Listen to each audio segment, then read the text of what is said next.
Most people think index funds are the safest investment in the world. That's the part that surprises them. Because the real truth isn't that index funds are risky. It's that they can quietly delay your freedom without you ever noticing. You won't feel it in 1 year. You won't even feel it in 5.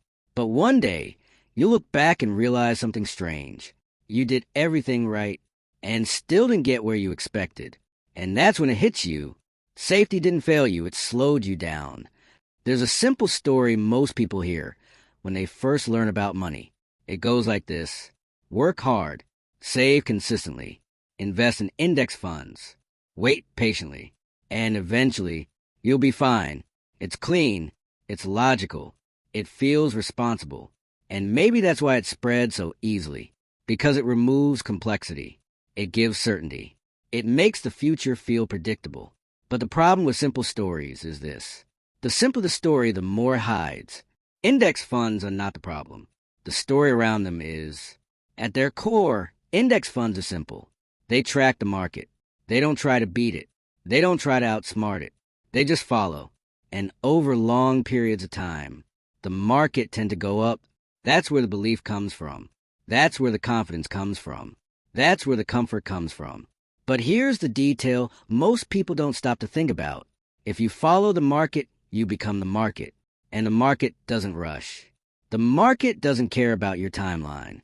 The market doesn't know your goals. The market grows at its own pace, not yours. Every financial decision is a trade, even the ones that feel safe, especially the ones that feel safe. When you invest in index funds, you're not just choosing growth. You're choosing a specific kind of growth. Slow, steady, unpredictable in the short term, predictable in the very long term.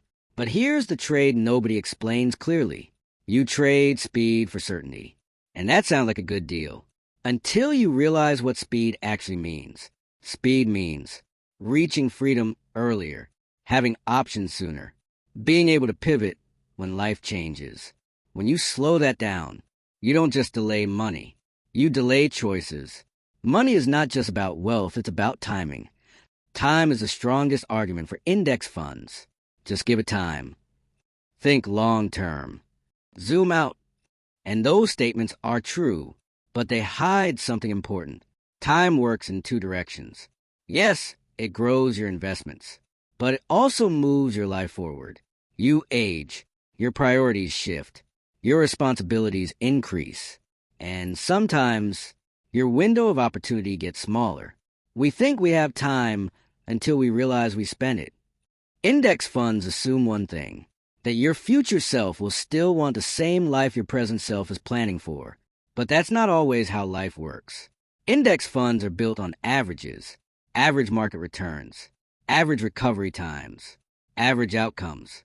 But here's the truth. Nobody lives an average life. You don't have average goals. You don't have average pressures.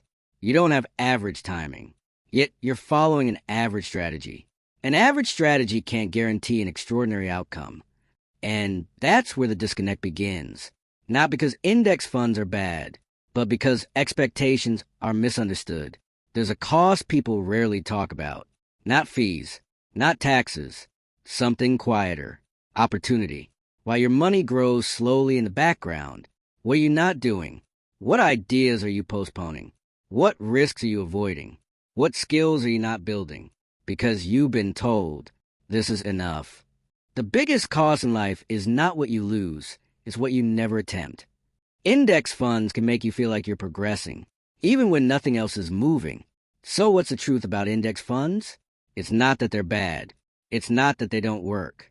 It's this. They are incomplete.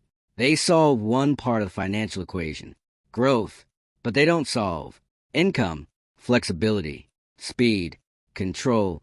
And if you rely on them alone, you might find yourself in a strained position, financially responsible, but not financially free.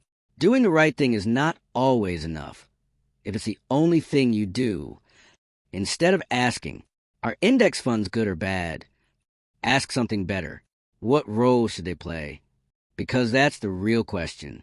Index funds are powerful when they are a part of the plan, not the entire plan. They work best when combined with active income growth, skill development, strategic opportunities, flexible money. Wealth is built in layers, not in a single strategy. Once you understand this, everything changes. You stop chasing safe. You start building balance. You stop waiting passively. You start acting intentionally.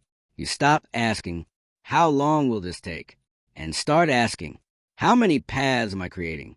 Because in the end, freedom doesn't come from one perfect decision. It comes from many aligned ones. Index funds are not the enemy. They are not the secret either. They are just a tool. And like any tool, their power depends on how you use them. So if you've been told, this is all you need, take a moment and think again. Because the truth isn't that index funds are wrong. It's that they were never meant to carry everything. And once you understand that, you stop depending on one path and start creating your own. Most people aren't stuck because they chose the wrong path. They're stuck because they only chose one.